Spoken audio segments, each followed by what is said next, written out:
Rachel Maddow went to Dick Cheney's funeral yesterday. We can do this, people. It's Thanksgiving. Do yourself a favor, get over yourself, and go have it with your family. Lately, the far left's nonstop criticism has taken an unsettling turn toward Thanksgiving, and it's starting to raise serious concerns.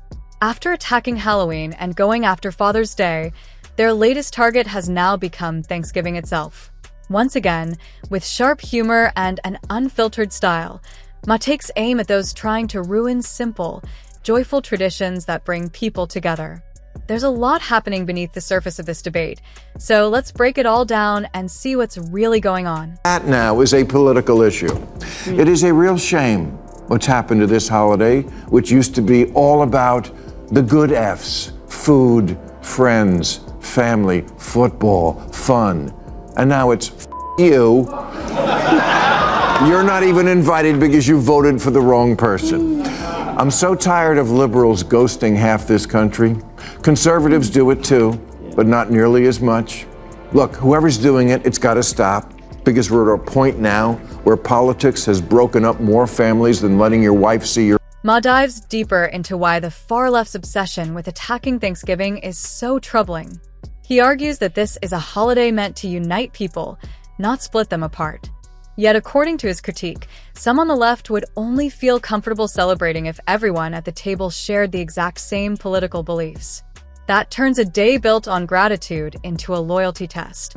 Ma highlights how ridiculous this mindset is, reminding everyone that Thanksgiving is about family, bonding, and simple happiness, not about controlling opinions or enforcing political purity at the dinner table. On the liberal side, there's two camps now. The we need to keep talking to people wing and the go no contact wing. That's what they call it now, go no contact. This belief that Trump voters, even if it's your own parents, are too deplorable for human contact and must be cut off.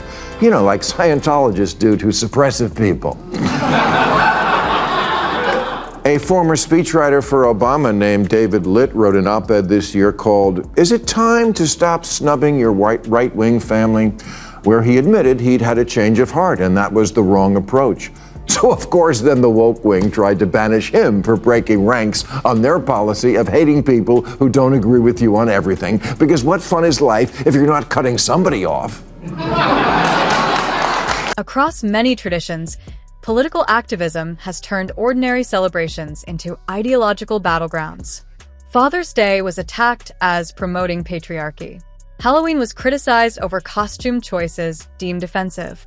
Now Thanksgiving is being targeted because some claim it forces them to sit with people who don't share their views.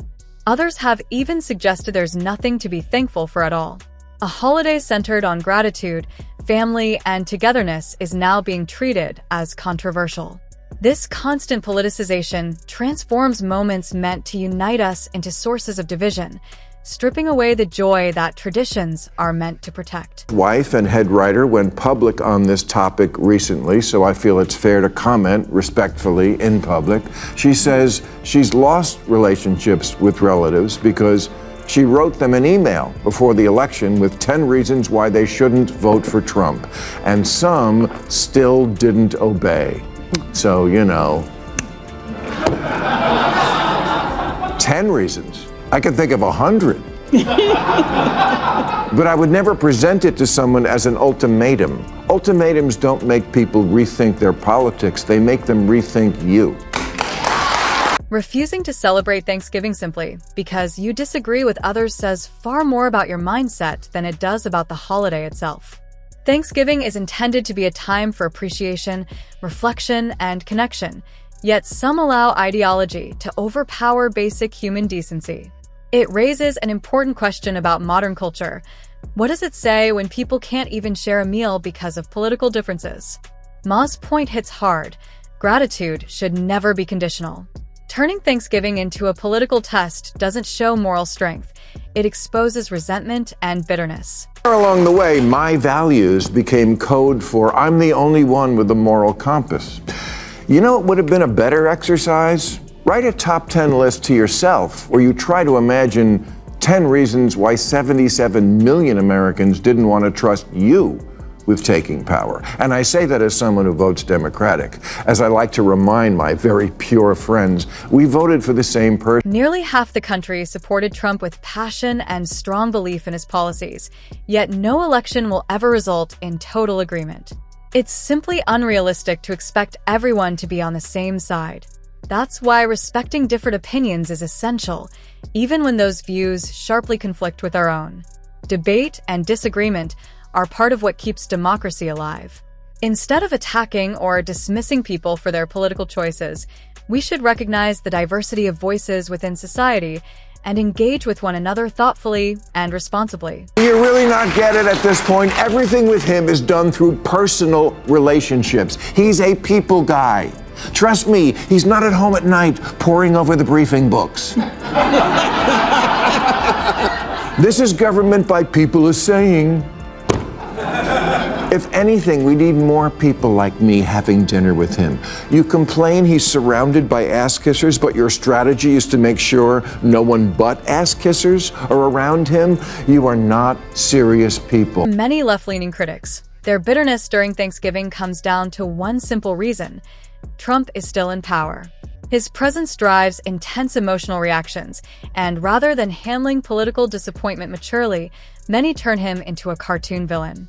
They mock him relentlessly, exaggerate his flaws, and portray him as the root of every problem. Yet despite their outrage, many seem disconnected from his actual policies or what he truly represents. Their anger is often emotional, not informed. Instead of setting resentment aside for a single day of reflection and gratitude, they allow political hostility to overshadow a holiday meant for family and peace. Rachel Maddow went to Dick Cheney's funeral yesterday. We can do this, people. It's Thanksgiving. Do yourself a favor, get over yourself, and go have it with your... Thanksgiving doesn't require silence about differences. It simply calls for respect. Families can absolutely discuss disagreements in a calm and civil way while still sharing a meal. Healthy debate, when handled properly, doesn't destroy relationships. Cutting off family members simply because of how they voted isn't strength or principle, it's emotional overreaction. Thanksgiving is meant to rise above politics and remind people of what still connects them. Mature individuals can sit at the same table, hear opinions they disagree with, and still find reasons to be grateful. Walking away over politics sends the wrong message about priorities. Don't be a hypocrite and defend attacks on speech from the left, because you either get the concept or you don't. And sadly, a lot of people don't anymore. Yes, mostly the young who were never taught it by their derelict educational system, but also Lisa Cook. She's the Fed board member Trump is trying to fire for bullshit reasons, and they are bullshit. But when she tried to get another professor fired because he once, according to one student, was less than rapturous about Martin Luther King Day, no, she should know better. She said free speech should have its limits. Yes, it should, and does. And this comes nowhere close to them. The issue goes far beyond holidays. A growing hostility toward free speech is becoming increasingly visible. When someone voices an opinion outside the approved narrative, it's no longer just disagreement. It turns into organized backlash. People get labeled, targeted, and pressured into silence. Online outrage often spills into real life, affecting careers, reputations, and personal relationships. In extreme cases, individuals are pushed into isolation as others are urged to cut ties with them. This isn't tolerance or progress. It's intimidation disguised as moral righteousness, creating a culture where people are afraid to speak openly or think independently. So can't become what the UK is now, a place where you get arrested for tweets, something that happens 12,000 times a year now in Britain. Last week, the Irish sitcom writer Graham Linehan, who's won an Emmy and 5 BAFTA awards, got off a plane at Heathrow and got arrested by 5 British cops. Not because he was selling drones to the Houthis, just because he's a crank who spends way too much time online ranting about gender ideology, which is an odd obsession for a comedian from across the pond, because if men weren't allowed to dress as women, British comedy wouldn't exist. We're already watching the UK drift into a strange era where people face arrests over online posts and jokes. Many believe the same path was forming elsewhere as well. Critics argue that if past political leadership had remained in full control, speech restrictions could have tightened even more. While Trump is often accused of attacking the media, his supporters argue that many outlets aggressively targeted him long before he ever responded. Stories were twisted, labels were thrown, and coordinated attacks became routine. What Trump did was push back, not silence the press. Meanwhile, critics warn that broader political movements pushing to suppress dissent pose the real long-term risk. And a person's right to say things that you might find grossly offensive, then you don't believe in freedom of speech. You shouldn't have to eat your words at the airport. The chicken Alfredo on the flight was bad enough. So, Linehan may be crude, but there's plenty of non-crazy people, liberal people, who think the left has gone a little mad with trans issues. Some have expressed that opinion with literary sophistication, like J.K. Rowling. Some by getting big laughs, like Dave Chappelle. And some are downright ugly about it, like Linehan. But ugly is the price of a freedom so great as speech. No freedom is more valuable than freedom of speech. In a free society, being offended is unavoidable. People will express opinions that others dislike, reject, or find uncomfortable, and that is part of the price of liberty. Free speech does not protect threats or violence, but it absolutely protects unpopular views and political disagreement. Canceling people for thinking differently is not accountability. It's authoritarian control dressed up as moral virtue. A strong society confronts ideas through discussion, not destruction.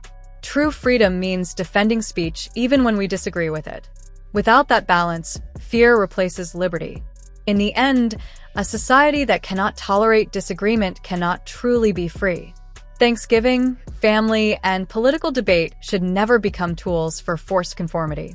Gratitude, dialogue, and mutual respect are what hold a free society together. And with that, we reached the end of today's video. If you enjoyed it, don't forget to like and subscribe for more content like this.